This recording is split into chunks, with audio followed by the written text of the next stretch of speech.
নমস্কার বন্ধুরা, সবাই কেমন আছেন? আজকে খুব সুন্দর একটা ভিডিও নিয়ে চলে এসেছি। তো যদি তোমরা আয়তক্ষেত্র বা রেক্ট্যাঙ্গেল, ত্রিভুজ বা বর্গক্ষেত্র এগুলো আঁকতে পারো, তাহলে এই ভিডিওটি খুব তাড়াতাড়ি শিখে যাবে এবং একটা খুব সুন্দর সিনারি আঁকতে পারবে। তো চলুন শুরু করা যাক। তো দেখুন, খাতার মাঝখানে আমি একটা সোজা একটা লম্বা দাগ দিয়ে দিলাম। তারপরে আরও একটা, দুটো, তিনটে, চারটে, দুটো ছোট এবং দুটো বড় লম্বা দাগ দিয়ে দিলাম। এবার মাথাগুলো জুড়ে দিলাম, তাহলে একটা বর্গক্ষেত্র, একটা, দুটো আয়তক্ষেত্র হয়ে গেল। এবং খাতার বাঁদিকে আমি আবার একটা আয়তক্ষেত্র আঁকলাম। এবার দেখো, যে লম্বা আয়তক্ষেত্রটা এঁকেছিলাম তার উপরে একটা ছোট্ট ত্রিভুজ এঁকে দিলাম এবং এপাশে একটা বড় ত্রিভুজ এঁকে দেব। তো বন্ধুরা, এখনও আমার চ্যানেলটিকে যারা সাবস্ক্রাইব করোনি তারা অবশ্যই সাবস্ক্রাইব করে নেবে এরকম সুন্দর সুন্দর আরও অনেক ভিডিও দেখার জন্য।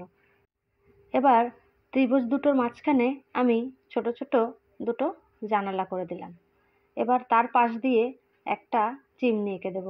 আমি যেহেতু এটা শীতের দেশের ঘরের মতো এঁকেছি, তাই আমি একটা চিমনি এঁকে দিলাম।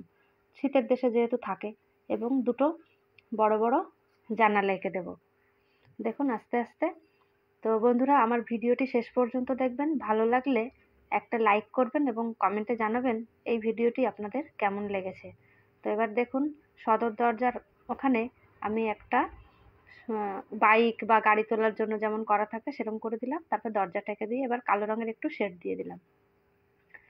তো এবার এপাশে যে লম্বা আয়তক্ষেত্রটি এঁকেছিলাম সেখানে দুটো বড় বড় সরু সরু একটু কাচের জানলা এঁকে দেবো, যেমন থাকে পাহাড়ি অঞ্চলে বা আমরা গ্রামের দিকেও দেখতে পাই।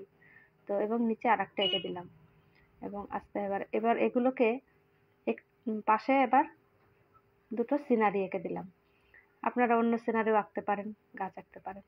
এবার এপাশেও একটা সিনারি এঁকে দেবো, যেটুকু আমি দাগ দিয়ে বর্ডার মতো করেছিলাম আস্তে আস্তে ঢেউ খেলানো করে দিলাম। তো ভিডিওটি আমি পেন্সিল স্কেচই করব, আমি কোনো কালার করব না, আপনারা আপনাদের পছন্দের কালার করবেন।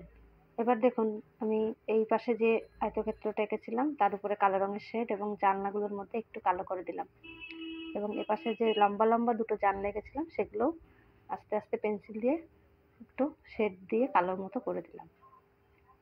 এবার আমি যেহেতু এটা পাহাড়ি অঞ্চলের একটা বাড়ি এঁকেছি, তাই পাহাড়ি অঞ্চলে আমরা কি রাস্তা আমাদের সমতলের মতো অত ভালো নয়, একটু এবড়ো খেবড়ো ঢেউ খেলানো। তো তার জন্য আমি পাহাড়ি অঞ্চলে এই যে আমি এবার বর্ডারটা দিয়ে দিলাম, এবং যেহেতু পাহাড়ি অঞ্চলের বাড়ি আপনাদের আগেই বলছিলাম, তো তার জন্য আমি ঘরের সামনে অনেক ছোট ছোট পাথর এঁকে দেব।